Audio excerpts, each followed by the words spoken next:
Hello everyone. इस particular video में हम इस पूरे चैप्टर को लाइन टू लाइन कवर करने वाले हैं। सो स्टार्ट करते हैं। चैप्टर का नाम है photosynthesis in higher plants. So read करना शुरू करते हैं। All animals including human being depend on plant for their food. Basic सी बात है कि हम चाहे ह्यूमन हो चाहे फिर कोई दूसरा लिविंग ऑर्गेनिज्म हो एक्सेप्ट प्लांट को छोड़ करके, तो हम अपने फूड के लिए डायरेक्टली या इनडायरेक्टली तरीके से प्लांट के ऊपर निर्भर करते हैं। फॉर एग्ज़ाम्पल, जैसे कि या तो हम सीधे प्लांट को ही खा जाते हैं, कोई वेजिटेबल खा लिया हमने, ठीक है, या फिर अगर हम किसी एनिमल को भी खाते हैं, लेट्स सपोज हमने किसी गोट को खाया, तो वो उस गोट ने तो कहीं ना कहीं प्लांट कंज्यूम करा होगा अपने फूड के लिए। तो इसीलिए ये लाइन लिखी गई है कि जितने भी एनिमल्स होते हैं वो अपने फूड के लिए, इंक्लूडिंग ह्यूमन बीइंग भी, अपने फूड के लिए प्लांट के ऊपर डायरेक्टली या इनडायरेक्टली तरीके से निर्भर करते हैं। क्वेश्चन अराइज करता है कि हमें फूड की ज़रूरत क्या है, फूड हम खाते क्यों हैं। ये क्वेश्चन मैं आपसे अराइज करता हूँ कि हम फूड कंज्यूम क्यों करते हैं, फूड का हमारे शरीर में क्या यूज़ केस है। तो इसका सिंपल सा जवाब है कि हम फूड खाते हैं एनर्जी के लिए। एनर्जी क्यों चाहिए? क्योंकि हम अपने डे टू डे लाइफ में बहुत सारी फिज़िकल और फिज़ोलॉजिकल एक्टिविटीज़ को परफॉर्म करते हैं, जैसे कि दौड़ना, भागना, खेलना, कूदना, पढ़ना, लिखना। ये सारे एनर्जी कंज्यूमिंग प्रोसेस है। इवन अगर हम कोई काम न भी करें, लेट्स सपोज आपने डिसाइड करा कि आज के दिन मैं कोई काम नहीं करने वाला, इसके बावजूद भी अगर आप बिस्तर पे पड़े रहें 24 घंटे तो भी आपको भूख लगेगी। इसका रीज़न ये है कि आपने कोई काम नहीं करा, बट आपके शरीर के जो वाइटल ऑर्गन है, जो इंटरनल ऑर्गन है, वो कंटिन्यूसली काम कर रहे कि नहीं कर रहे। आपका हार्ट ब्लड को पंप कर रहा, किडनी ब्लड को फिल्टर कर रहा, ग्लैंड्स सेक्रीशन कर रहे, आरबीसी गैसेस का ट्रांसपोर्टेशन कर रहा, न्यूरॉन नर्व इम्पल्स कंडक्शन करवा रहा। तो इससे आपको ये समझ में आ जाना चाहिए कि हमें अलाइव रखने के लिए हमारे शरीर के अंदर ढेर सारे ऑर्गन्स, टिश्यू, ग्लैंड, सेल्स काम कर रही हैं, और ये अपना काम करती रहे, इसके लिए ज़रूरी है कि हम उनको एनर्जी प्रोवाइड करें। और इस एनर्जी के लिए ही हम क्या करते हैं, फूड का कंजप्शन करते हैं। और फूड हम क्या खाते हैं, हम डायरेक्टली या इनडायरेक्टली तरीके से प्लांट को ही कंज्यूम करते हैं। होपफुली आपको ये लाइन समझ में आ गई होगी। अब हम नेक्स्ट लाइन पे मूव करते हैं। Have you ever wondered from where plant get their food. Basic सी बात होता है कि प्लांट कैसे फूड को ऑब्टेन करते हैं, क्योंकि प्लांट को तो हमने कभी खाना खाते देखा नहीं है। इसका सिंपल सा आंसर है कि प्लांट एक फिजिको केमिकल प्रोसेस को परफॉर्म करते हैं जिसको हम फोटोसिंथेसिस कहते हैं। प्लांट अपना खाना खुद बनाते हैं, ठीक है। चलिए तो नेक्स्ट लाइन में मूव करते हैं। Green plants in fact have to make or rather synthesize the food they need, and all other organisms depend on them for their needs. The green plant make or rather synthesize the food they need through photosynthesis and therefore are called autotrophs. चूँकि जितने भी हमारे plants हैं, even plants नहीं, blue green algae cyanobacteria की बात कर लीजिए, चाहे ब्राउन एल्गी की बात करिए, red algae, green algae, higher plants, ये सारे हमारे फोटोसिंथेटिक ऑटोट्रॉप्स कहलाते हैं। क्योंकि ये अपना खाना खुद बना सकते हैं, इसलिए इनको ऑटोट्रॉप्स कहते हैं। फोटोसिंथेटिक ऑटोट्रॉप्स इसलिए कहते हैं क्योंकि ये फोटोसिंथेसिस के थ्रू अपना खाना खुद बनाते हैं। अच्छा, मैंने फोटोसिंथेसिस ऑटोट्रॉप्स क्यों बोला इनको? क्योंकि बच्चों ऑटोट्रॉप्स दो तरह के होते हैं। एक होता है कीमोसिंथेटिक, जिसको आप जानते हो, दूसरा होता है फोटोसिंथेटिक, जिसको भी आपने सुना होगा। दोनों में डिफरेंस क्या है? दोनों ही इनऑर्गेनिक फॉर्म के कंपाउंड को ऑर्गेनिक फूड में चेंज करते हैं। अंतर ये आता है कि जो एनर्जी का सोर्स है, अगर वो सनलाइट है तो वो फोटोसिंथेटिक ऑटोट्रॉप है, और अगर वो एनर्जी का सोर्स कोई केमिकल कंपाउंड है जस्ट लाइक एटीपी, तो वो हमारे कीमोसिंथेटिक ऑटोट्रॉप्स है। होपफुली आपको यहाँ तक बात समझ में आई होगी। नेक्स्ट हम मूव करते हैं अगले बात पे। You have already learned that the autotrophic nutrition is found only in plant and all other organisms that depend on the green plant for food are heterotrophs. Simple सी बात इसने यही कही है कि जो अपना खाना खुद बना सकते हैं उन्हें हम ऑटोट्रॉप्स कहते हैं, और जो अपना खाना खुद नहीं बनाते और जो अपने फूड के लिए किसी दूसरे पर निर्भर करते हैं उन्हें हम हेटेरोट्रॉप्स के नाम से बुलाते हैं. Green plant carry out photosynthesis, a physico-chemical process. What? A physico-chemical process. इस बात को आप हमेशा याद रखिएगा, ये हमेशा आपको MCQ के फॉर्म में क्वेश्चन अराइज होता है कि फोटोसिंथेसिस कैसा प्रोसेस है, केमिकल प्रोसेस है, फिजिकल प्रोसेस है या फिर फिजियो-केमिकल प्रोसेस है. तो इसका जवाब क्या होगा? इसका जवाब है it is a physico-chemical process. ठीक है. इस दौरान क्या होता है? इस दौरान कहाँ पे थे हम? हाँ, इस दौरान लाइट एनर्जी का हम इस्तेमाल करते हैं और इनऑर्गेनिक कंपाउंड कार्बन डाइऑक्साइड का फिक्सेशन करते हैं लाइट की प्रेजेंस में. किसकी प्रेजेंस में? लाइट की प्रेजेंस में. और इससे क्या करते हैं हम? ऑर्गेनिक कंपाउंड फूड की सिंथेसिस करते हैं. क्या करते हैं? ऑर्गेनिक कंपाउंड फूड की हम सिंथेसिस करते हैं. देखिए लिखा होगा इस पर simply, green plant carry out photosynthesis, a physico-chemical process by which they use light energy to drive the synthesis of organic compounds. Simply हमने ये कहा इसमें कि प्लांट फोटोसिंथेसिस करते हैं. ये क्या होता है? एक फिजिको-केमिकल प्रोसेस होता है, एक मल्टी स्टेप में होने वाली केमिकल रिएक्शन होती है जिसमें कि लाइट एनर्जी की सहायता से, रेडिएशन एनर्जी की सहायता से, सनलाइट की मदद से इनऑर्गेनिक फॉर्म कार्बन डाइऑक्साइड को ऑर्गेनिक फॉर्म कार्बोहाइड्रेट में चेंज करा जाता है. ये एक एनाबॉलिक प्रोसेस है क्योंकि इसमें जब भी छोटे छोटे मॉलिक्यूल्स को जोड़ करके किसी बड़े कंपाउंड में कन्वर्ट किया जाता है तो इस प्रोसेस को एनाबॉलिज्म कहते हैं. ठीक है. और इसमें क्या लगती है? इसमें एनर्जी कंज्यूम होता है, ये बात याद रखिएगा. तो चूँकि ये एक एनाबॉलिक प्रोसेस है इस वजह से क्या होगा? इसमें एनर्जी लगेगी और ये एनर्जी कहाँ से आएगा? वो आएगा सनलाइट से. ठीक है. नेक्स्ट बात पे हम मूव करते हैं. Ultimately all living forms on earth depend on sunlight for energy. Sunlight क्या है? It is the ultimate source of energy है. The use of energy from sunlight by plant during photosynthesis is the basis of life on earth. Photosynthesis is important due to 2 reason. ये बहुत ही important line है जो कि MCQ के form में हमेशा NEET में या फिर किसी मेडिकल कंपटीशन एग्जाम में आपको पूछा जाता है. इसका पहला रीज़न ये होता है कि it is a primary source of food on earth. Photosynthesis 2 वजह से बहुत ज़रूरी होता है. पहला, it is a primary source of food on earth, और दूसरा होता है हमारा कौन सा, कि इस प्रोसेस के दौरान क्या होता है?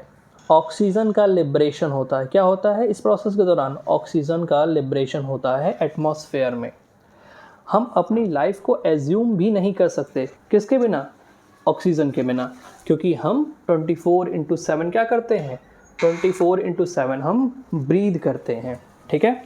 तो हमेशा आपसे इस पर्टिकुलर पैरा में 2 सवाल पूछे जाते हैं जो आपको हमेशा याद होने चाहिए.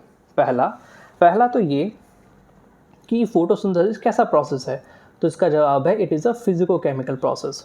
दूसरा सवाल आपसे ये अराइज होता है कि फोटोसिंथेसिस किस वजह से बहुत ज़रूरी होता है, तो इसका सिंपल सा रीज़न है कि it is a primary source of food on earth, और इसका दूसरा रीज़न है कि इस प्रोसेस के दौरान ऑक्सीजन का लिब्रेशन होता है एटमॉस्फेयर में और हम अपने लाइफ को बिना ऑक्सीजन के एज्यूम भी नहीं कर सकते. तो इस पूरे पैरा में केवल इतनी बात बहुत ज़्यादा इम्पॉर्टेंट है. चलिए अगली लाइन को भी पढ़ के हम कंप्लीट करते हैं. This chapter focuses on the structure of photosynthetic machinery and the various reaction that transform light energy into the chemical energy. इस पूरे पर्टिकुलर चैप्टर में हम क्या पढ़ने वाले हैं अभी से डिस्कस कर लेते हैं. सबसे पहले तो हम ये पढ़ेंगे कि वो क्या चीज़ें हैं, वो बेसिक रिक्वायरमेंट्स क्या हैं फोटोसिंथेसिस को कैरी आउट करने के लिए.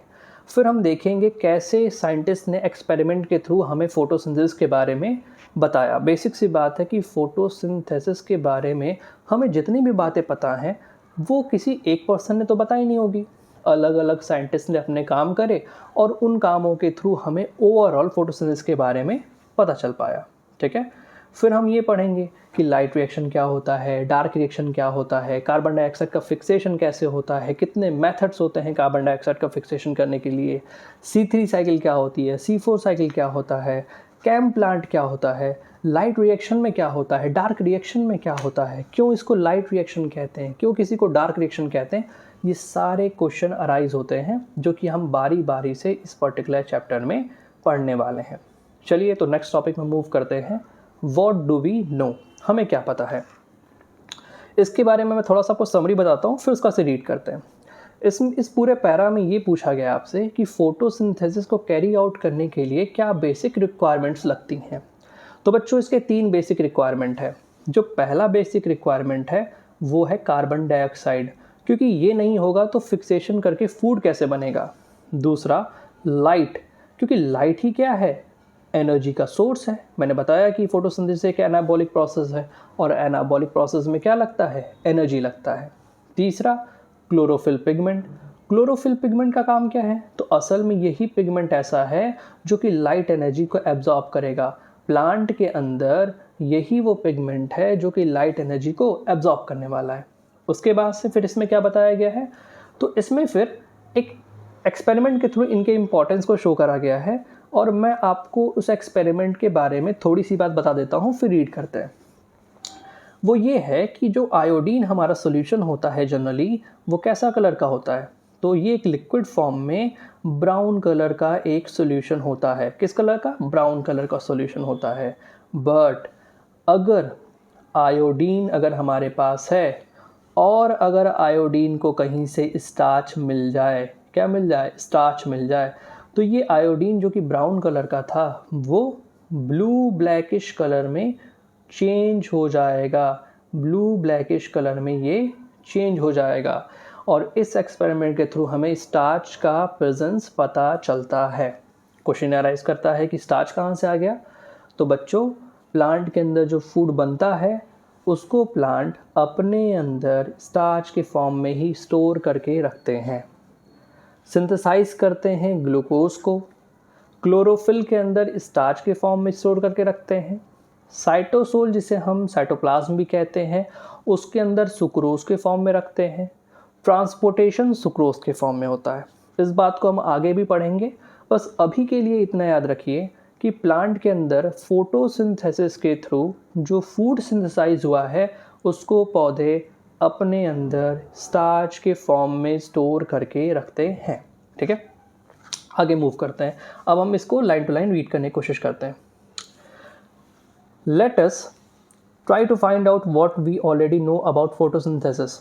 Some simple experiment you may have done in earlier classes have shown that chlorophyll, a green pigment of the leaf, light और CO2 are required for photosynthesis to occur. तो इन्होंने basic सी बात यही बता दी आपसे कि क्लोरोफिल पिगमेंट, लाइट और कार्बन डाइऑक्साइड ये बेसिक रिक्वायरमेंट होती है फोटोसिंथेसिस को कैरी आउट करने के लिए। ठीक है, नेक्स्ट बात ये है, you may have carried out a experiment to look for starch formation in 2 leaves, a variegated leaf और the leaf that was partially covered with black paper and expose to light.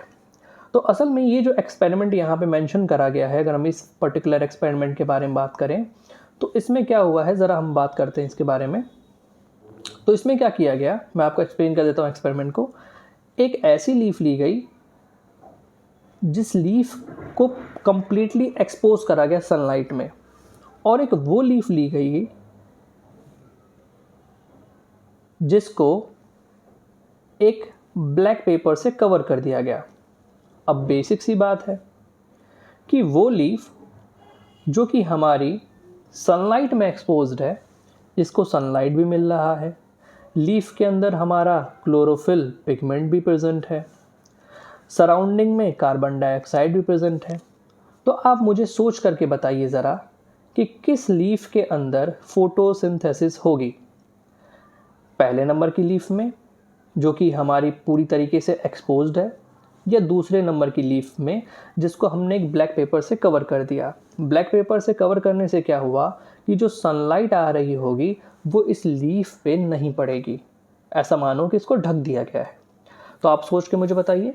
तो इसका simple सा answer है कि जो पहली leaf है उसी में केवल फोटोसिंथेसिस होगा, और अगर केवल उसी में ही फोटोसिंथेसिस होगा हमारे पहली वाली लीफ में, तो यहीं पे केवल क्या बनेगा, स्टार्च बनेगा। और अगर स्टार्च यहाँ पे बनेगा तो आयोडीन टेस्ट भी हमें यहीं पे मिलेगा। अगर हम आयोडीन सॉल्यूशन इस लीफ में देखें तो हमें कैसा कलर मिलेगा आयोडीन का, ब्लू ब्लैकिश मिलेगा, जो कि हमें ये बताता है कि यहाँ पे क्या प्रेजेंट है, यहाँ पे स्टार्च प्रेजेंट है। स्टार्च इसलिए प्रेजेंट है क्योंकि इसी लीफ में क्या हुआ है, फोटोसिंथेसिस हमारा हुआ है। और जो दूसरी लीफ है हमारी, जिसको हमने ब्लैक पेपर से कवर कर दिया था, बेसिक सी बात है, ना उसको लाइट रिसीव हुई ना उसके पास लाइट एनर्जी है, तो जिसकी वजह से उसके अंदर फूड भी सिंथेसाइज नहीं हुआ। और उससे क्या हुआ, उस लीफ के अंदर स्टार्च नहीं बना। स्टार्च नहीं बना तो आयोडीन टेस्ट भी कैसा आया, नेगेटिव आया। जब भी कोई टेस्ट अगर परफॉर्म हम करते हैं और अगर हमें किसी चीज़ की मौजूदगी मिलती है तो उसे पॉजिटिव कहते हैं। जैसे आप कोविड का टेस्ट कराने जाइए और कोविड पॉजिटिव है, इसका मतलब कि कोविड प्रेजेंट है। समझ में आया? तो पॉजिटिव नेगेटिव में आप कंफ्यूज मत होइएगा। नेगेटिव मतलब वहाँ पे नहीं है, पॉजिटिव मतलब वहाँ पे है। ठीक है। अब उस पर्टिकुलर में तो हम लोगों ने लाइट की इंपॉर्टेंस को समझा था। अभी जो दूसरा एक्सपेरिमेंट यहाँ पे परफॉर्म किया गया है वो हमें किसके इंपॉर्टेंस को बताता है, ये यहाँ पे हमें कार्बन डाइऑक्साइड के इंपॉर्टेंस को शो कर रहा है। तो आइए हम इसको रीड करते हैं, और रीड करने से पहले मैं आपको एक इस एक्सपेरिमेंट के बारे में थोड़ी बात बता दूं ताकि आपको ये लाइन बड़े अच्छे समझ में आए। एक कॉटन अगर हम लें, इस कॉटन में अगर हम KOH को डालें तो बेसिक सी बात है, कॉटन अपने अंदर KOH को रखे रहेगा।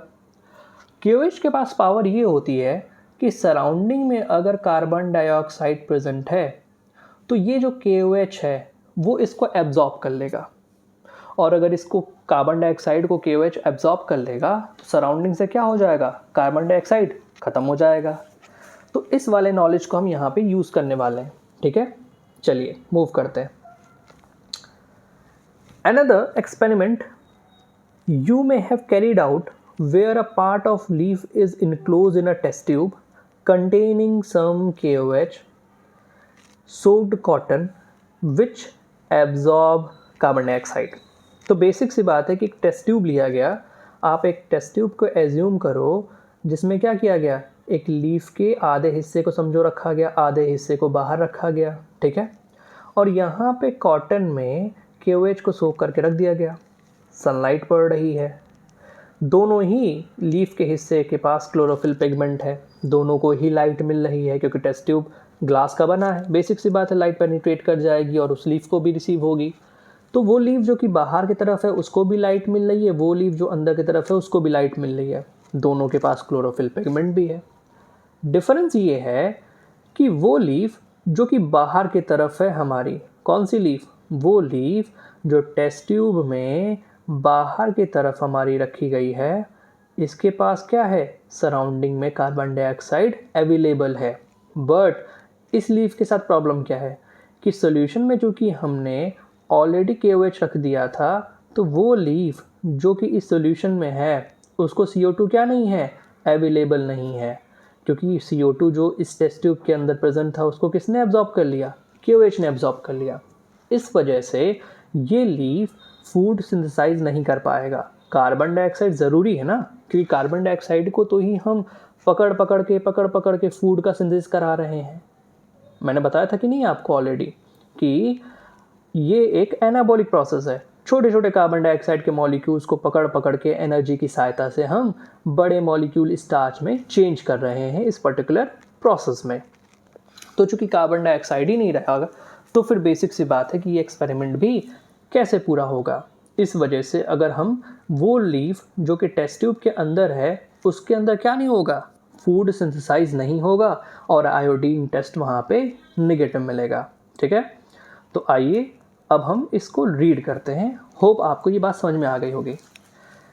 Another experiment you may have carried out where a part of leaf is enclosed in a test tube containing some KOH soaked cotton which absorb carbon dioxide while the other half is exposed to air। The setup is then placed in light for some time. On testing for the presence of starch later in the two part of the leaf, you may have found that the exposed part of the leaf tested positive for starch, while the portion that was in tube tested negative.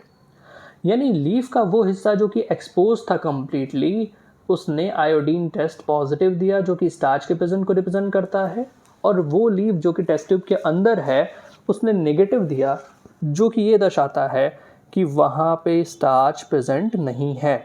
ठीक है, hopefully आपको इतनी बात समझ में आई होगी। ठीक है,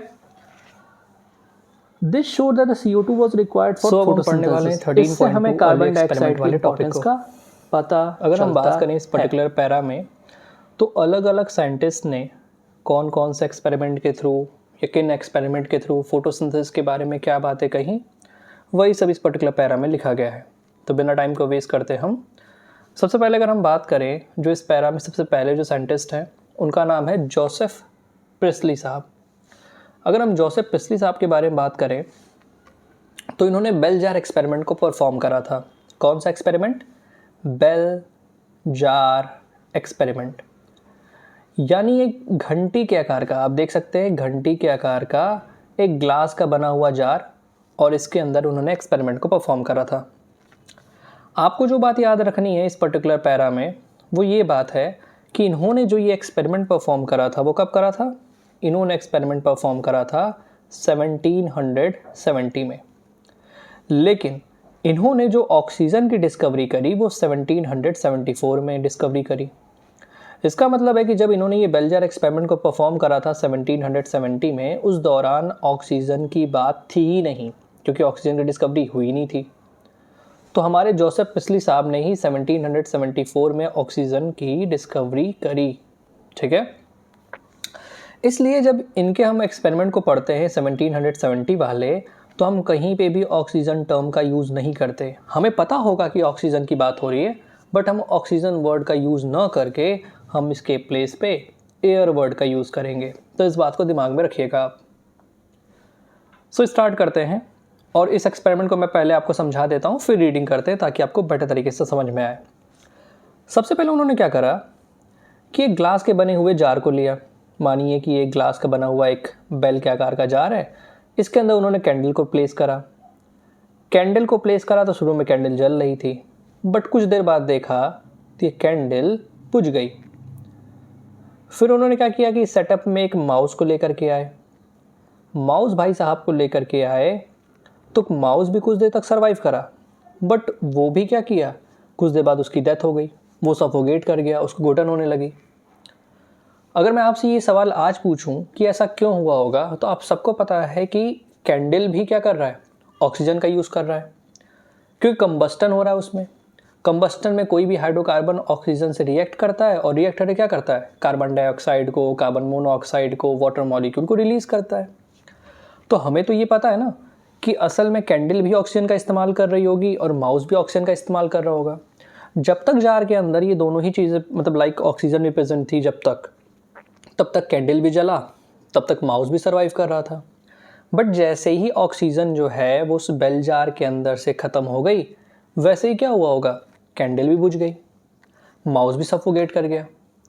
तो इन्होंने कंक्लूजन ये ड्रॉ करा यहाँ से, जो बात आपको याद रखनी है कि बर्निंग कैंडल और animal that breathe the air both somehow damage the air. यानी उनको ये बात तो पता था कि कैंडल भी एयर को यूज़ कर रहा है, माउस भी किसी एयर को यूज़ कर रहा है, और ये जिस एयर को यूज़ कर रहे हैं तो ये हवा को डैमेज कर दे रहे हैं जो कि बेल जार के अंदर प्रेजेंट है। इस वजह से कैंडल बुझ जा रही है, इस वजह से माउस सफोकेट कर जा रहा है।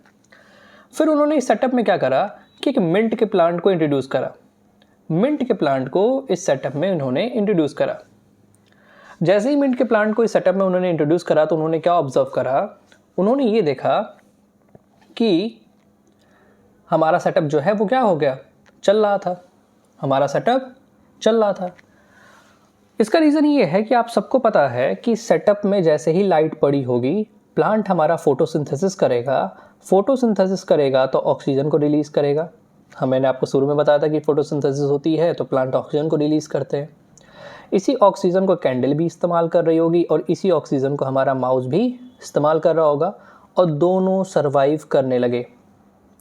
तो इन्होंने कंक्लूजन ड्रॉ करा कि प्लांट उस हवा को रिस्टोर कर रहा है जो कि एनिमल यानी हमारा माउस और जो बर्निंग कैंडल है वो रिमूव कर रहा है। आपको भी पता ही है कि प्लांट ऑक्सीजन को रिलीज़ कर रहा है जिसका इस्तेमाल कैंडल जलने के लिए इस्तेमाल कर रहा है, माउस अपने आप को ज़िंदा रखने के लिए कर रहा है। तो उन्होंने ये कंक्लूजन ड्रॉ कर दिया कि प्लांट उस हवा को रिस्टोर करता है जो कि जिसका इस्तेमाल ये कैंडल और ये माउस जो है वो कर रहे हैं। ठीक है, तो अगर आपको ये बात समझ में आ गई हो तो फिर हम अब रीडिंग कर लेते हैं। आइए। Joseph Priestley in 1770 performed a series of experiments that revealed the essential role of air in the growth of green plants. Priestley, you may recall, discovered oxygen in 1774. Priestley साहब ने ऑक्सीजन की discovery कब करी? 1774 में। और इन्होंने अपना experiment कब परफॉर्म करा? तो इन्होंने अपना एक्सपेरिमेंट 1770 में परफॉर्म करा, जो उसको हम बेल जार एक्सपेरिमेंट कहते हैं। हुआ क्या एक्सपेरिमेंट में, ये देखिए। प्रिस्ली साहब ने ये ऑब्जर्व करा कि that a candle burning in a close space a bell jar soon get extinguished, यानी बुझ जाना। Similarly a mouse would soon suffocate in a close space. Mouse को रखा तो कुछ देर में माउस भी सफोगेट कर गया। तो उन्होंने कंक्लूजन ड्रॉ करा कि बर्निंग कैंडल और an animal that breathe the air both somehow damage the air, यानी ये चलती हुई जो कैंडल है और माउस है दोनों ही क्या कर रहे हैं? एयर को डैमेज कर रहे हैं जिसका वो इस्तेमाल कर रहे थे। ठीक है, but when he placed a mint plant in the same bell jar he found that the mouse stayed alive and a candle continued to burn. तो जब उन्होंने मिंट के प्लांट को रखा इस सेटअप में तो ये सेटअप चल गया, यानी माउस भी सरवाइव कर रहा था, कैंडल भी जल रहा था। समझ में आया? तो उन्होंने फाइनली कंक्लूजन ड्रॉ करा कि प्लांट उस हवा को रिस्टोर कर रहा है जिसका इस्तेमाल बर्निंग कैंडल और माउस कर रहे हैं। ठीक है, तो आपको यही एक्सपेरिमेंट और उनके जो कंक्लूजन है, जैसा कि मैंने ऑलरेडी आपको बताया कि आपको कौन कौन सी बात याद रखनी है। बेल जार एक्सपेरिमेंट, ईयर आप देख सकते हो चाहो तो, ऑक्सीजन की डिस्कवरी इन्होंने 4 साल बाद करी एक्सपेरिमेंट के। दूसरी बात, जब इन्होंने कैंडल को पहले रखा तो कैंडल बुझ गई, माउस को रखा माउस सफोगेट कर गया, तो उनका उन्होंने क्या कंक्लूजन दिया कि दोनों ही क्या कर रहे हैं? एयर को डैमेज कर रहे हैं। फिर जब उन्होंने मिंट के प्लांट को रखा तो फिर क्या चेंजेस आए? तो मिंट के प्लांट के रखने की वजह से सेटअप चल गया। क्यों चल गया? क्योंकि प्लांट ने उस हवा को रिस्टोर करा जो कि बर्निंग कैंडल और माउस रिमूव कर रहे हैं, ऐसा प्रिस्ली साहब ने कहा। तो ये वाला पोर्शन हमारा पूरा हुआ। अब हम मूव करते हैं नेक्स्ट साइंटिस्ट के ऊपर। ये बीच की कुछ लाइनें जो लिखी गई हैं वो आप रीड कर लीजिएगा, ये कुछ इंपॉर्टेंट नहीं है। अगले साइंटिस्ट हमारे हैं जैन इंजनहाउस साहब। कौन है हमारे अगले साइंटिस्ट? अगले साइंटिस्ट है हमारे जैन इंजनहाउस साहब। जैन इंजनहाउस साहब ने क्या देखा था कि जो एक्वेटिक प्लांट्स हमारे होते हैं, मानिए कि ये कोई पौधा है जो कि एक एक्वेटिक प्लांट है। ठीक है, पानी के अंदर रहने वाला पाया जाने वाला प्लांट है। पानी के अंदर के प्लांट को क्या बोलते हैं? हाइड्रोफाइट्स कहते हैं। खैर, मानिए कि पानी के अंदर रहने वाला एक प्लांट है। तो इन्होंने क्या ऑब्जर्व करा? इन्होंने ये देखा कि लाइट के मौजूदगी में, लाइट के प्रेजेंस में प्लांट का जो ग्रीनिश पार्ट है, प्लांट का वो हिस्सा जो ग्रीन होता है, उसके सराउंडिंग में एयर बबल्स बन रहे थे लाइट के प्रेजेंस में। बाद में जब ऑक्सीजन की डिस्कवरी हो गई तो पता चला कि ये एयर बबल कुछ नहीं बल्कि क्या है? ऑक्सीजन के मॉलिक्यूल्स हैं। क्या हैं ये? ऑक्सीजन के मॉलिक्यूल्स हैं हमारे एयर बबल्स। तो उन्होंने कंक्लूजन ड्रॉ करा कि only green part of the plant that could release the oxygen in presence of light. Light के प्रेजेंस में हमारे प्लांट का वो हिस्सा जो ग्रीन होता है वो ऑक्सीजन का लिबरेशन करता है। ठीक है, आइए इसको हम रीड कर लेते हैं। खैर, ये तो इनका मेन एक्सपेरिमेंट था। बाकी जैन इंजनहाउस साहब ने क्या करा था कि जोसेफ प्रिस्ली के एक्सपेरिमेंट को एक बार लाइट में और एक बार डार्क में लेके परफॉर्म करा था। इससे क्या होगा? लाइट में सेटअप चल जाएगा, डार्क में नहीं चलेगा, क्योंकि लाइट में फोटोसिंथेसिस होगी, ऑक्सीजन रिलीज होगा, कैंडल जलेगा, माउस सर्वाइव करेगा। बट डार्क में क्या होगा? डार्क में ना तो प्लांट फोटोसिंथेसिस करेगा, ना ऑक्सीजन का लिबरेशन होगा, ना कैंडल जलेगी और ना ही माउस सर्वाइव करेगा। तो डार्क में ये सेटअप नहीं चल पाएगा। तो आइए अब हम इन दोनों बातों को रीड कर लेते हैं। Using a similar setup as once used by the Priestley, but by placing it once in a dark and once in a sunlight, Jan Ingenhousz showed that sunlight is essential to plant processes that somehow purifies the air fouled by burning candle or breathing animal। वही बात उन्होंने कही है कि light के presence में ये घटनाएं होंगी, जो कि जोसेफ प्रेस्ली साहब का एक्सपेरिमेंट था। मेन एक्सपेरिमेंट उनका ये है, Ingenhousz in an elegant experiment with an aquatic plant showed that in bright sunlight small bubbles were formed around green part of the plant while in dark they didn't। यानी aquatic plant में जो plant का greenish part होता है, light के presence में उसके surrounding में एयर के बबल्स बन रहे थे छोटे छोटे, बट डार्क में नहीं बन रहे थे, क्योंकि डार्क में फोटोसिंथेसिस नहीं हो रहा है। डार्क में फोटोसिंथेसिस नहीं होगा तो प्लांट ऑक्सीजन को रिलीज नहीं करेगा। लेकिन लाइट में क्या हो रहा था कि प्लांट के जो ग्रीनिश पार्ट हैं, क्योंकि उनके पास क्लोरोप्लास्ट नामक सेल ऑर्गेनेल है जिसके अंदर क्लोरोफिल पिगमेंट है जो कि लाइट एनर्जी को एब्जॉर्ब करता है, क्लोरोप्लास्ट में फोटोसिंथेसिस होती है और ऑक्सीजन का रिलीज होता है। तो प्लांट का वो हिस्सा जो ग्रीन होगा वो ऑक्सीजन को रिलीज करेगा लाइट के प्रेजेंस में, और चूँकि एक्वाटिक प्लांट है तो जो एयर बबल्स थे हमारे वो ऑक्सीजन ही है। तो ये बात उन्होंने कही। Later he identifies these bubbles to be a oxygen। बाद में उन्होंने ये कहा कि ये एयर बबल्स कुछ नहीं बल्कि ऑक्सीजन के मॉलिक्यूल्स हैं। Hence he showed that it is the only green part of the plant that could release the oxygen। तो आपको केवल जैन इंजनहाउस साहब की इतनी बात याद रखनी है कि प्लांट का वो हिस्सा जो ग्रीन होता है वो ऑक्सीजन को रिलीज करता है इन प्रेजेंस ऑफ सनलाइट। अब हम मूव करते हैं हमारे नेक्स्ट साइंटिस्ट के ऊपर, जिनका नाम है जैन इंजनहाउस, सॉरी जूलियट वॉन-सैक, जिसको हम JV-सैक भी शॉर्ट में बुलाते हैं। जूलियट वॉन-सैक के एक्सपेरिमेंट को पढ़ने से पहले मैं आपकी कुछ बेसिक अंडरस्टैंडिंग को ठीक करना चाहूँगा, ताकि आपको ये बात पता रहे कि हम कब स्टार्च बोल रहे हैं, कब सुक्रोज बोल रहे हैं, कब ग्लूकोज बोल रहे हैं। समझ में आया? तो आप हमेशा कंफ्यूज करोगे इसमें, कभी हम स्टार्च बोलेंगे, कभी ग्लूकोज बोलेंगे, तो आपको ये दिक्कत आएगी। तो अभी मैं आपका ये कन्फ्यूज़न जो है वो दूर करता हूँ। आप सबको पता है कि बायोमॉलिक्यूल किसे कहते हैं? किसी भी लिविंग सिस्टम के अंदर पाए जाने वाले कार्बन को कंटेन करने वाले ऑर्गेनिक कंपाउंड को हम बायोमॉलिक्यूल कहते हैं। जैसे प्रोटीन, लिपिड, हमारा हार्मोन्स हो गए, कार्बोहाइड्रेट हो गया, सारे मॉलिक्यूल्स हमारे जितने भी हैं ये हमारे जो लिविंग सिस्टम में पाए जाते हैं, जो ऑर्गेनिक नेचर के होते हैं, कार्बन को कंटेन करने वाले, उन्हें हम बायोमॉलिक्यूल कहते हैं। तो कार्बोहाइड्रेट भी हमारा एक बायोमॉलिक्यूल है, ठीक है। अब कार्बोहाइड्रेट जो होता है वो 3 तरह के होते हैं, यानी इसकी कैटेगरी बनाई गई है कार्बोहाइड्रेट की। जो हमारा कार्बोहाइड्रेट होता है उसको 3 भाग में बांटा गया है। एक को बोलते हैं मोनोसैकेराइड, जैसा कि आपको पता होगा। दूसरे होते हैं हमारे ओलिगोसैकेराइड, और तीसरे होते हैं हमारे पॉलीसैकेराइड, ठीक है। अब तीनों में डिफरेंस क्या होता है? जो हमारे मोनोसैकेराइड होते हैं वो सिंगल मॉलिक्यूल होते हैं, यानी एक सिंगल मॉलिक्यूल होगा, ठीक है। कई सारे मॉलिक्यूल नहीं होंगे बल्कि एक सिंगल मॉलिक्यूल होगा। हाँ, इस मॉलिक्यूल में कार्बन की संख्या 3 भी हो सकती है, 4 भी हो सकती है, 5 भी हो सकती है, 6 भी हो सकती है। तो कार्बन की संख्या कुछ भी हो सकती है। जैसे हो सकता है कि 3 कार्बन का मॉलिक्यूल हो, जैसे हम 3 कार्बन का शुगर कह रहे हैं, कोई ट्राइओस शुगर हो, कोई 4 कार्बन का शुगर हो सकता है, कोई 5 कार्बन का शुगर हो सकता है, पेंटोस शुगर जिसे हम कहते हैं, एग्जाम्पल में राइबोस शुगर हो गया हमारा। 6 कार्बन का शुगर हो सकता है, एक ही मॉलिक्यूल होगा बट उसमें 6 कार्बन होंगे, जैसे ग्लूकोज हो गया, जैसे फ्रक्टोज हो गया। तो ग्लूकोज और फ्रक्टोज किसके एग्जाम्पल हैं? ये मोनोसैकेराइड के एग्जाम्पल हैं, क्योंकि ये सिंगल मॉलिक्यूल है। ग्लूकोज हो या फिर हमारा फ्रक्टोज का मॉलिक्यूल हो, ये सारे कैसे हो गए? हमारे मोनोसैकेराइड्स हैं, क्योंकि ये 6 कार्बन का एक सिंगल मॉलिक्यूल है, ठीक है। अब हम बात करते हैं ओलिगोसैकेराइड के बारे में। ओलिगोसैकेराइड में क्या होता है कि जब 10 से कम, कितने? 10 से कम मोनोसैकेराइड के मॉलिक्यूल एक दूसरे से जुड़ते हैं तो वो ओलिगोसैकेराइड कहलाते हैं। यानी जब 10 से कम मोनोसैकेराइड एक दूसरे के साथ जुड़ते जाते हैं तो उसको हम ओलिगोसैकेराइड कहते हैं।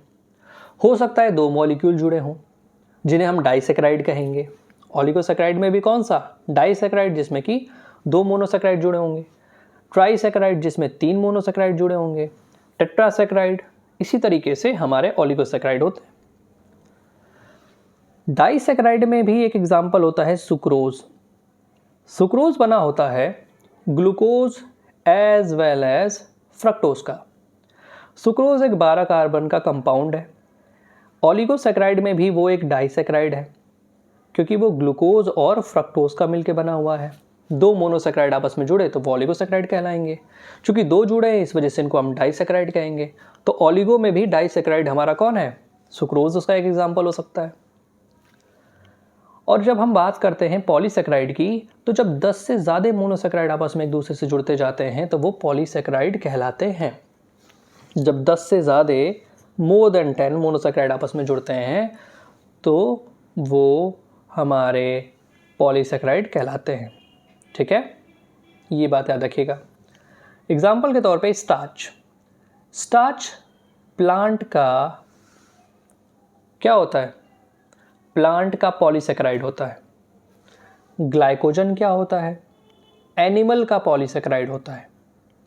असल में ये ग्लाइकोजन हो चाहे स्टार्च हो, दोनों ग्लूकोज के ही पॉलीमर है। ग्लूकोज के मॉलिक्यूल जुड़ते जाते हैं तो वो स्टार्च या ग्लाइकोजन बनते हैं। डिफरेंस क्या है? प्लांट के अंदर स्टार्च पाया जाता है पॉलीसैकेराइड, एनिमल के अंदर ग्लाइकोजन पाया जाता है पॉलीसैकेराइड। तो ये बात दिमाग में रखिएगा। क्या इतनी बात आपको क्लियर हो गई? अब आपको मैं ग्लूकोज बोलूँ, सुक्रोज बोलूँ या फिर स्टार्च बोलूँ तो आपको ये डिफरेंस पता चल जाएगा ना कि हाँ कौन सा सिंपल मॉलिक्यूल है, कौन सा कॉम्प्लेक्स है। ग्लूकोज क्यों सिंपल है, स्टार्च क्यों कॉम्प्लेक्स है, सुक्रोज ग्लूकोज और फ्रक्टोज से मिलकर बना है, वो डाइसैकेराइड है या जिसको हम ओलिगोसैकेराइड भी कह दो। तो ये बातें आपको होपफुली बात समझ में आ गई होगी। अब नेक्स्ट बात जो आपको समझने वाली है वो ये है कि मानिए कि मेरे पास एक सेल है, कोई प्लांट की सेल है। मान लो मीज़ोफिल सेल है। मीज़ोफिल सेल जनरली हमारी लीव्स में पाई जाती हैं, डोमिनेटिंग फॉर्म में प्रेजेंट होती हैं क्योंकि इनके अंदर क्लोरोप्लास्ट खूब प्रेजेंट होता है। मान लीजिए कि इस सेल के अंदर ये क्या है? ये सेल है हमारा, ये मान लीजिए हमारा एक सेल है। ठीक है, ये हमारा सेल है। सेल के अंदर का ये क्या है? साइटोसोल कह लो आप, या इसी को आप साइटोप्लाज्म भी बुलाते होगे। और आपको पता है कि सेल के अंदर जनरली न्यूक्लियस पाए जाते हैं और सस्पेंडेड फॉर्म में हमारे सेल ऑर्गेनेल्स पाए जाते हैं। चलिए मैं एक सेल ऑर्गेनेल को यहाँ पे ड्रॉ करता हूँ। इस सेल ऑर्गेनेल को मैंने क्लोरोप्लास्ट बोला। क्लोरोप्लास्ट एक प्रकार का प्लास्टिड होता है। क्या होता है? एक प्रकार का प्लास्टिड होता है। प्लास्टिड यूग्लिना के अंदर या फिर प्लांट्स में पाया जाता है, जो कि एक प्रकार का प्लास्टिड है जिसके अंदर क्लोरोफिल पिगमेंट प्रेजेंट होता है जो कि लाइट एनर्जी को एब्जॉर्ब करता है। ठीक,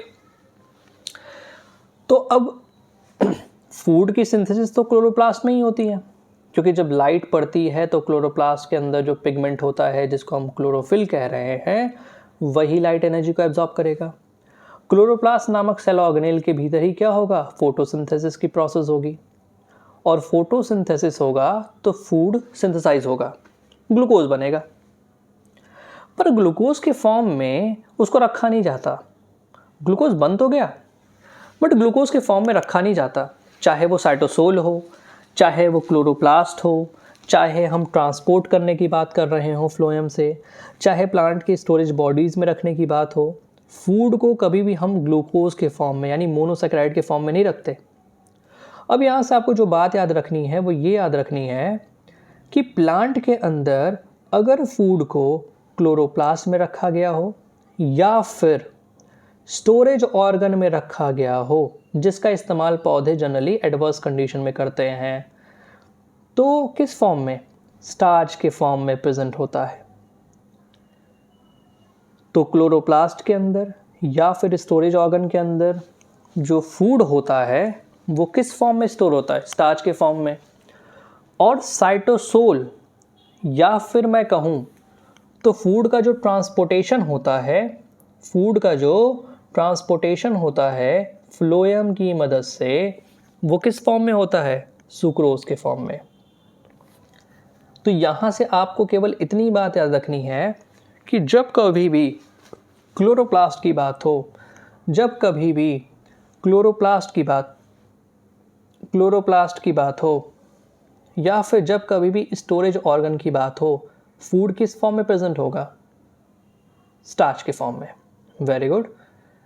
लेकिन जब कभी भी अगर हम ट्रांसपोर्टेशन की बात कर रहे हो फ्लोएम के थ्रू, या फिर जब कभी भी हम साइटोसोल की बात कर रहे हो, तो फूड किस फॉर्म में प्रेजेंट होता है? सुक्रोज के फॉर्म में। और फोटोसिंथेसिस हुई थी तो बना किस फॉर्म में था? ग्लूकोज के फॉर्म में, जिसको जनरली आप याद रखते हो, फोटोसिंथेसिस में ग्लूकोज बनता है, ये आप बचपन से पढ़ते आ रहे हो। तो प्लीज़ आप कंफ्यूज नहीं करिएगा। अगर मैं आपसे बोलूं कि साइटोसोल के अंदर सेल है, मान लेते हैं प्लांट का सेल है, साइटोसोल में क्या प्रेजेंट होगा, तो आप बोलोगे सुक्रोज। फ्लोएम में ट्रांसपोर्टेशन किसका हो रहा है? सुक्रोज का। क्लोरोप्लास्ट में क्या प्रेजेंट है? स्टार्च। स्टोरेज ऑर्गन में क्या प्रेजेंट है? स्टार्च। फोटोसिंथेसिस के थ्रू क्या बना था? ग्लूकोज। असल में इसी ग्लूकोज के मॉलिक्यूल को ही क्लोरोप्लास्ट में जो है और स्टोरेज ऑर्गन के अंदर स्टार्च बना के रखा जाता है। पॉलीसेकेराइड है ना ये स्टार्च हमारा। और साइटोसोल के अंदर ट्रांसपोर्टेशन जो होता है इसी ग्लूकोज का सुक्रोज के फॉर्म में कराया जाता है। ठीक है, तो अब आपको समझ में आया कि स्टार्च कहाँ पे, सुक्रोज कहाँ पे, स्टार्च कहाँ से आ गया, सुक्रोज कहाँ से आ गया। तो असल में ग्लूकोज से ही बने।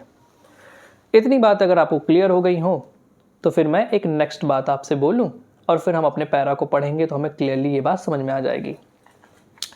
खैर, हम पैरा को ही पढ़ते हैं। आइए। It was not until about 1854 that J.V. Sect provided evidence for production of glucose when plant grow. Glucose is usually stored as starch. उन्होंने ये कहा कि ग्लूकोज को जो है जनरली स्टार्च के फॉर्म में स्टोर करके रखा जाता है। His later studies showed that the green substance in plant chlorophyll, as we know it now, is located in a special body's later called chloroplast within a plant cell. तो इन्होंने यही बात बोली है कि प्लास्टिड होता है। प्लास्टिड कितने प्रकार का होता है? असल में प्लास्टिड एक सेल ऑर्गेनेल है। जिस प्रकार से हमारे अंदर माइटोकॉन्ड्रिया होता है, गोल्जी बॉडी होती है, उसी प्रकार से प्लास्टिड भी एक सेल ऑर्गेनेल है। प्लास्टिड 3 प्रकार के होते हैं, क्लोरोप्लास्ट, क्रोमोप्लास्ट और ल्यूकोप्लास्ट। हम क्लोरोप्लास्ट की बात करने वाले हैं। तो इन्होंने ये बोला कि क्लोरोप्लास्ट एक प्रकार का प्लास्टिड होता है और ये क्लोरोप्लास्ट की अच्छी बात क्या होती है कि इसके अंदर क्लोरोफिल नामक पिगमेंट प्रेजेंट होता है और ये क्लोरोफिल पिगमेंट के पास पावर होती है कि वो लाइट एनर्जी को क्या कर सके? एब्जॉर्ब कर सके। वेरी गुड, वो लाइट एनर्जी को क्या कर सके? एब्जॉर्ब कर सके। आइए अब इसको पढ़ते हैं आगे की तरफ। He found that the green part in plant is where glucose is made. उन्होंने ये बोला कि प्लांट का वो हिस्सा जो ग्रीन होता है वहीं पे ग्लूकोज बनता है। प्लांट का वो हिस्सा ग्रीन क्यों है? क्योंकि वहाँ पे क्लोरोप्लास्ट प्रेजेंट है। क्लोरोफिल पिगमेंट की वजह से प्लांट का वो हिस्सा ग्रीन दिखाई दे रहा है। क्लोरोफिल पिगमेंट के पास ही लाइट को एब्जॉर्ब करने की कैपेबिलिटी है। तो फोटोसिंथेसिस भी तो वहीं पे होगा और जहाँ पे फोटोसिंथेसिस होगा, जहाँ पे खाना बनेगा, वहीं तो ग्लूकोज बनेगा। तो बात आपको क्लियर हो गई होगी। And that glucose is usually stored as starch. तो देखिए बात आ गई कि नहीं आ गई स्टार्च की। तो जब कभी भी क्लोरोप्लास्ट के अंदर फूड को रखा जाता है तो स्टार्च के फॉर्म में स्टोर करके रखते हैं। बट अगर साइटोसोल की बात हो, ट्रांसपोर्ट करने की बात हो, तो वो सुक्रोज के फॉर्म में होता है। ठीक है, चलिए अगला हम बात करते हैं। अगले जो साइंटिस्ट हैं उनका नाम है TW इंगलमैन। इंगलमैन साहब ने क्या एक्सपेरिमेंट परफॉर्म किया, पहले उसको हम देख लेते हैं, उसके बाद हम रीडिंग करेंगे तो हमें समझ में आ जाएगा।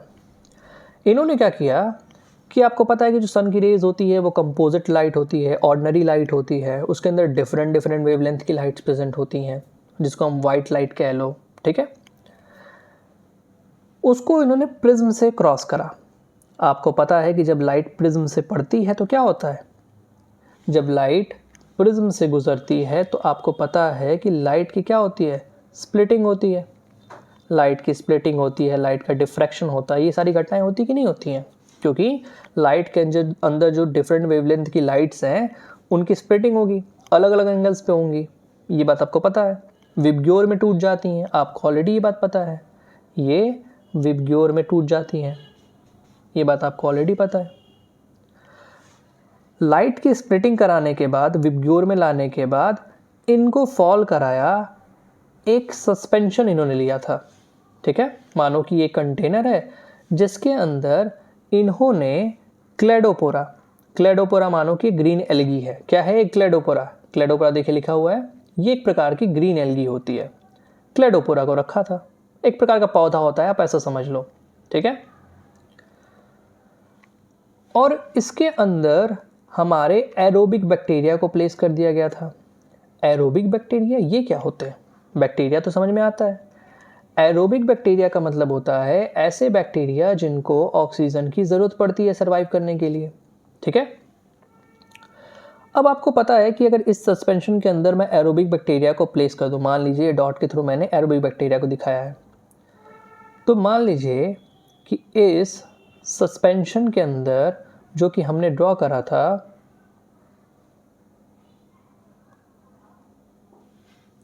ये कंटेनर, इसके अंदर मान लेते हैं कि ये हमारा क्लेडोपोरा,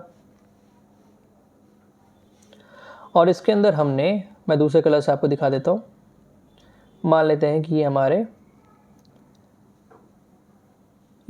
एरोबिक बैक्टीरिया लोग हैं। ऊपर से ऑर्डिनरी लाइट आई थी जिसको हमने प्रिज्म से पास करा, लाइट की स्प्लिटिंग हुई और लाइट को हमने इसके ऊपर फॉल कराया विब्ग्योर के फॉर्म में। अब आपको पता है कि एरोबिक बैक्टीरिया कहाँ पे एक्युमुलेट होंगे? एरोबिक बैक्टीरिया वहीं पे तो इकट्ठा होंगे जहाँ पे इनको ऑक्सीजन मिलेगा, क्योंकि एरोबिक नेचर के हैं, इनको ऑक्सीजन चाहिए सर्वाइव करने के लिए। और ऑक्सीजन जहाँ ज़्यादा होगा वहीं पे ये जाएंगे, वहीं पे इकट्ठा होंगे। और ऑक्सीजन वहाँ पे ज़्यादा होगा जहाँ पे फोटोसिंथेसिस की रेट ज़्यादा होगी। आप सबको पता है जहाँ पे फोटोसिंथेसिस ज़्यादा वहाँ पे ऑक्सीजन ज़्यादा, वहाँ पे इनका एक्युमुलेशन ज़्यादा। तो हमने क्या ऑब्जर्व करा? हमने ये देखा कि ब्लू और रेड रीजन में, यानी जहाँ पे ब्लू लाइट और जहाँ पे रेड लाइट पड़ रही थी, नो मैटर बीच में violet, indigo, green, yellow, orange, ये क्या पड़ रहा था, इससे कोई फ़र्क नहीं पड़ता। हमने देखा कि ये जो एरोबिक बैक्टीरिया हमारे हैं, कौन? हमारे एरोबिक बैक्टीरिया जो हैं हमारे, ये हमारे एरोबिक बैक्टीरिया इस ब्लू लाइट वाले रीजन में और इस रेड लाइट वाले रीजन में अपने आप को इन्होंने इकट्ठा कर लिया, क्योंकि यहाँ पे फोटोसिंथेसिस की रेट बहुत ज़्यादा थी, क्योंकि यहीं पे ऑक्सीजन रिलीज़ हो रहा होगा। भैया इस लाइट में फोटोसिंथेसिस ज़्यादा रही होगी, ऑक्सीजन ज़्यादा निकल रहे होंगे, तभी तो एरोबिक बैक्टीरिया यहाँ पे इकट्ठा हो रहे हैं। तो इससे हमें क्या पता चला? एक्शन स्पेक्ट्रा ऑफ फोटोसिंथेसिस के बारे में पता चला कि किस पर्टिकुलर लाइट में रेट ऑफ फोटोसिंथेसिस सबसे ज़्यादा होती है। वो है blue light and red light. और ब्लू और रेड में भी सबसे ज़्यादा किस में? ब्लू में। ये बात याद रखिएगा। तो इस एक्सपेरिमेंट के थ्रू हमें किसके बारे में पता चला? Action spectra of photosynthesis. किसके बारे में पता चला? एक्शन स्पेक्ट्रा ऑफ फोटोसिंथेसिस के बारे में हमें पता चला। ये बात आप दिमाग में रखिएगा, एक्शन स्पेक्ट्रा ऑफ फोटोसिंथेसिस के बारे में पता चला। ठीक, अब हम मूव करते हैं अगले साइंटिस्ट के ऊपर, जिनका नाम है कॉर्नेलियस वॉन नील, जो कि एक माइक्रोबायोलॉजिस्ट थे। कॉर्नेलियस वॉन नील साहब ने क्या बोला था, इस बात से पहले हम फोटोसिंथेसिस की डेफिनेशन को सुन लेते हैं कि फोटोसिंथेसिस एक फिजिको-केमिकल प्रोसेस होता है जिसमें लाइट एनर्जी की सहायता से हम इनऑर्गेनिक कंपाउंड कार्बन डाइऑक्साइड का फिक्सेशन करते हैं और ऑर्गेनिक कंपाउंड ग्लूकोज की सिंथेसिस कराते हैं लाइट के प्रेजेंस में। ये बात तो आप सबको पता है। कॉर्नेलियस वॉन नील साहब क्या करते हैं, इनके एक्सपेरिमेंट से पहले मैं आपको इनके एक्सपेरिमेंट को थोड़ा समझा देता हूँ, ताकि आप इनके एक्सपेरिमेंट को जब रीड करो तो आपको कोई डाउट ना हो। जैसे कि मैं जनरल सी इक्वेशन आपको लिख के दिखाता हूँ फोटोसिंथेसिस की, आप ज़रा उसको ध्यान से देखिएगा।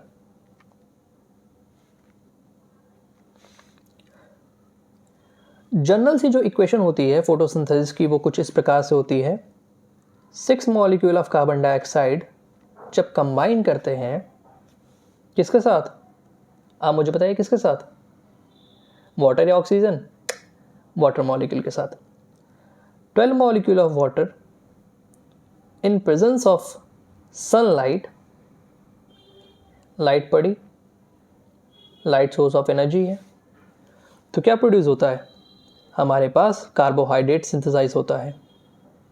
क्या बनता है? कार्बोहाइड्रेट बनता है हमारे पास। अगर आप इसको n की जगह पे 6 कर लोगे तो C6H12O6 हो जाएगा। और क्या रिलीज होता है? ऑक्सीजन निकलता है। और इक्वेशन को बैलेंस करने के लिए हमारे पास 6 वाटर मॉलिक्यूल हमें लिखना पड़ता है। अब जनरली क्या करते हो, इधर के वाटर मॉलिक्यूल को इधर के 12H2O से माइनस करके इधर 6 वाटर के मॉलिक्यूल कर देते हो जनरली। बट ये वाली इक्वेशन क्यों मोस्ट अप्रोप्रिएट है वो भी आपको समझ में आएगा। बट ये हमारी एक बैलेंस केमिकल इक्वेशन है, ठीक है, कि 6CO2 + 12H2O in presence of light gives what? Carbohydrate या जिसे हम ग्लूकोज कह रहे हो, oxygen as well as water. ये हमारा एक बैलेंस केमिकल इक्वेशन है, ठीक। अब उन्होंने ये बोला, कॉर्नेलियस मोनिज़ साहब ने, कि hydrogen from suitable oxidizable compound, hydrogen from suitable oxidizable compound reduce करता है कार्बन डाइऑक्साइड को लाइट के प्रेजेंस में और कार्बोहाइड्रेट की सिंथेसिस होती है। उन्होंने ये बोला, इसका मैं मतलब समझा देता हूँ, कि वाटर से जो हाइड्रोजन होते हैं वो क्या करते हैं, वो बेसिक सी बात है कि हमारे कार्बन डाइऑक्साइड को रिड्यूस करते हैं। अब ऐसा समझो कि जो वाटर हमारा है ये ऑक्सीडाइज कर गया, इसका जो हाइड्रोजन है वो कार्बन डाइऑक्साइड को रिड्यूस कर देगा, और रिड्यूस करके ये जो हमारा वाटर है, ऐसे देखो आप, ये जो हमारा वाटर है ये ऑक्सीडाइज कर गया, इसका जो हाइड्रोजन है ये कार्बन डाइऑक्साइड को रिड्यूस करेगा, जिससे कि हमारा ग्लूकोज बन जाएगा, ठीक, जिसको हम C6H12O6 लिख रहे हैं। और जो हमारा ऑक्सीजन इस वाटर मॉलिक्यूल से ऑक्सीडेशन के बाद निकला, यही ऑक्सीजन जो है वो लिबरेट हो रहा है, ठीक है। तो यही ऑक्सीजन क्या हो रहा है? लिबरेट हो रहा है। तो अगर आपसे कभी भी ये क्वेश्चन अराइज करे कि फोटोसिंथेसिस में ऑक्सीजन कहाँ से आता है, तो आपके दिमाग में ये हमेशा आना चाहिए कि वाटर का मॉलिक्यूल ही ऑक्सीडाइज करके इस ऑक्सीजन का क्या है? सोर्स है, ठीक। दूसरी बात, ये जो वाटर मॉलिक्यूल से हाइड्रोजन आया है उसने क्या करा? इसने कार्बन डाइऑक्साइड को रिड्यूस करा लाइट के प्रेजेंस में, और उसने क्या बना दिया? ग्लूकोज बना दिया। तो इस बात को मैं फिर से रिपीट करता हूं आपके सामने कि जो हमारा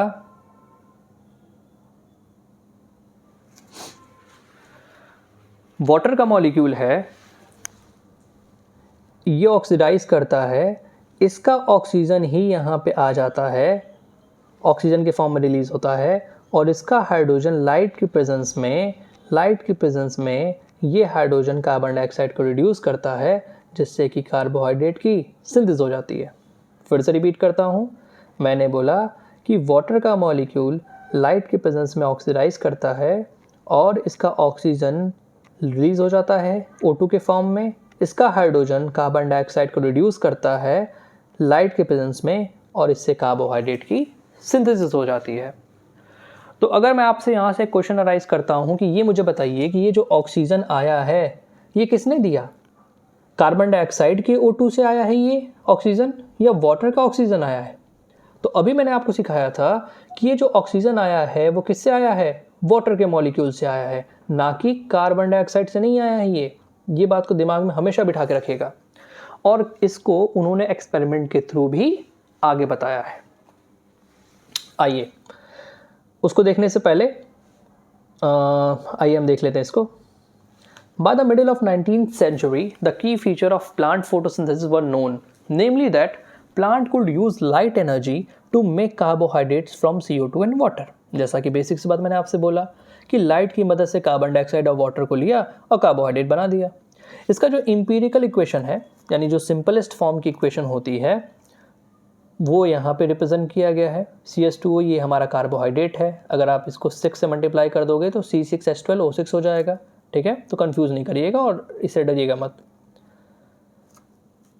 The empirical equation representing the total process of photosynthesis for oxygen evolving organism was then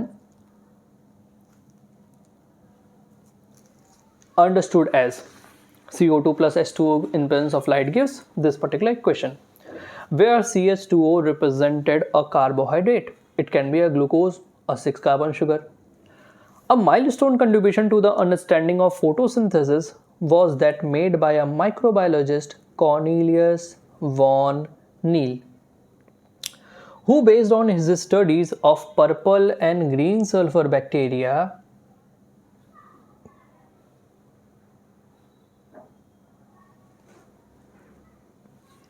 demonstrated that photosynthesis is essential a light dependent reaction in which hydrogen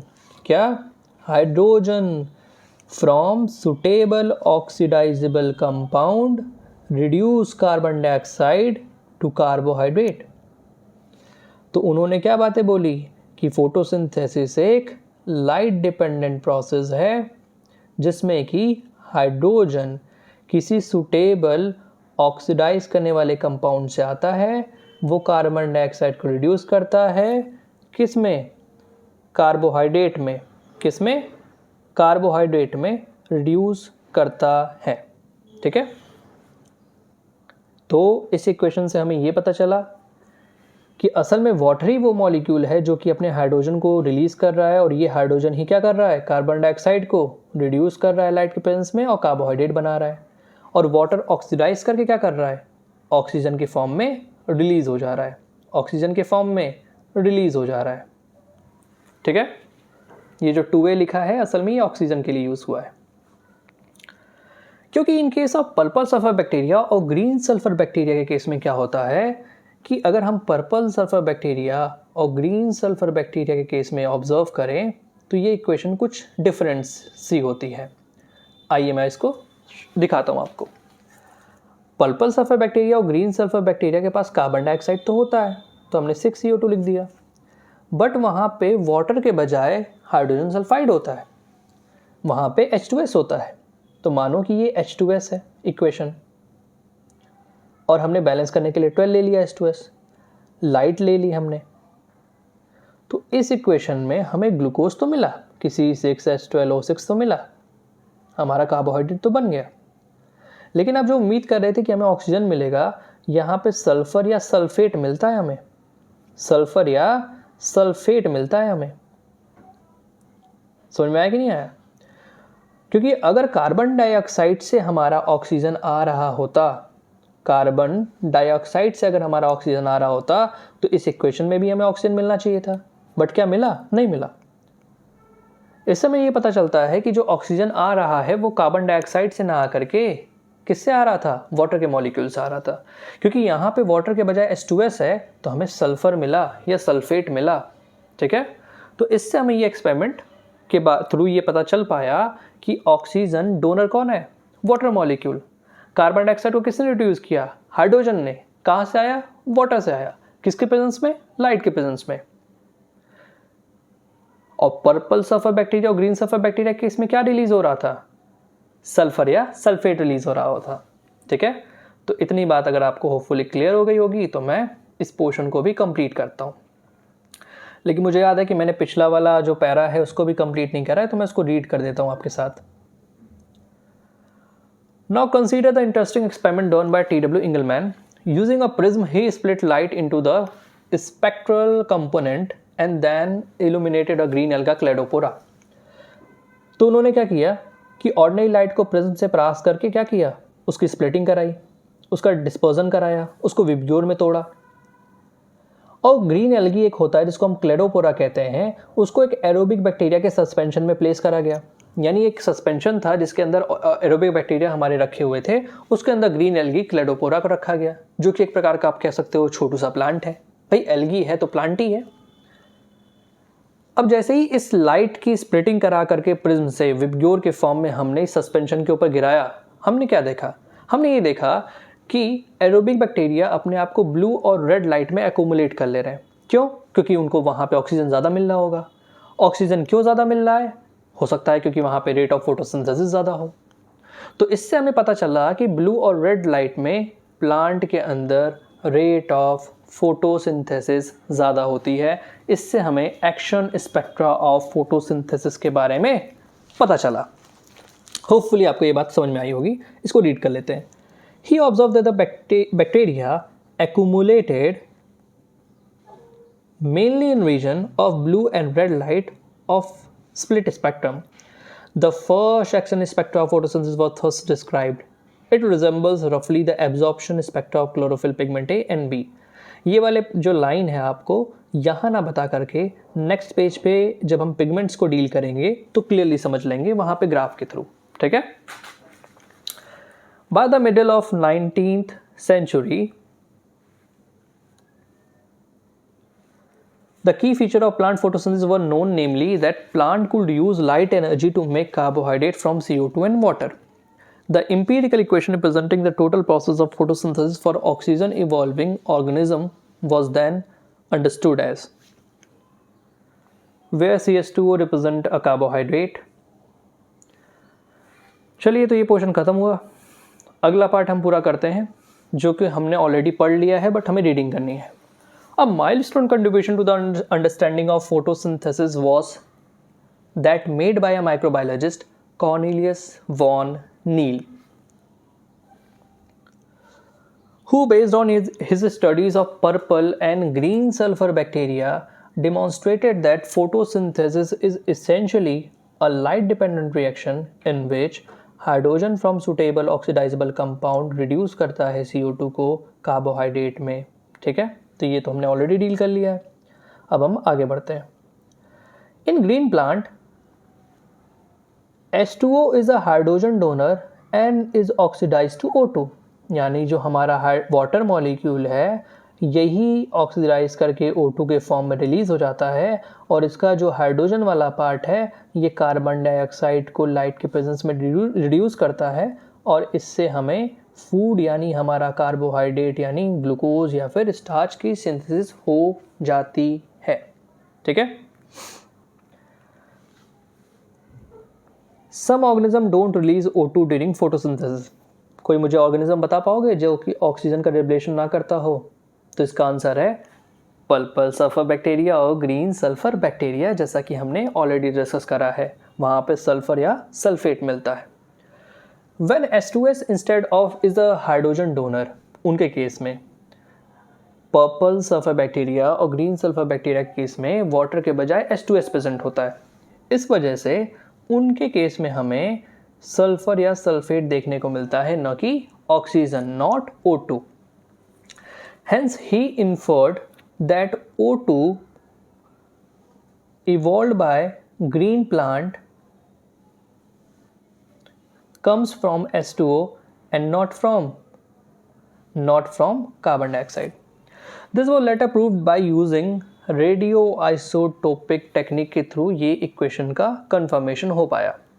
और इसकी जो बैलेंस केमिकल इक्वेशन है वो कुछ इस प्रकार से दी गई है, जिसको आप रिमेंबर कर लीजिएगा। ये हमेशा MCQ के फॉर्म में लिखा हुआ आता है और जो लोग कंफ्यूज करते हैं वो ये करते हैं कि वो इस 6H2O को इस 12H2O से माइनस करके इस तरफ 6H2O लिख देते हैं और उनको लगता है कि उनका इक्वेशन बिल्कुल परफेक्ट है।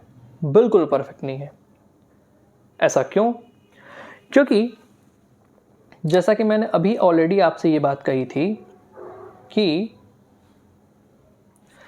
मान लीजिए मैं इस इक्वेशन में 6H2O रखता हूं तो क्या होगा। यहां पे आप लाइट समझ गए कि लाइट है। इस इक्वेशन में अगर मैं 6H2O रखता हूं तो जरा इक्वेशन को जरा देखिएगा। ग्लूकोज प्लस 6O2, ये इक्वेशन आप सब याद करते हैं कि 6CO2 plus 6H2O in presence of sunlight gives glucose as well as 6O2, ठीक है। इस इक्वेशन को आप याद रखते हैं। इसके साथ गड़बड़ी ये है कि मैंने अभी ऑलरेडी आपसे कहा है कि ये जो ऑक्सीजन का मॉलिक्यूल है ये कहाँ से आया है। ये ऑक्सीजन आया है वाटर से। आप मुझे बताओ कि कितना ऑक्सीजन के एटम्स हैं? 12। भाई एटम की बात करें तो 6 × 2 यानी 12 हमारे हो गए ऑक्सीजन एटम। मॉलिक्यूल की बात करते तो 6 मॉलिक्यूल हैं, तो 12 ऑक्सीजन के एटम यहाँ पे हैं। लेकिन इस इक्वेशन में ज़रा देखो कि कितने ऑक्सीजन के एटम है, 6 ऑक्सीजन के एटम है।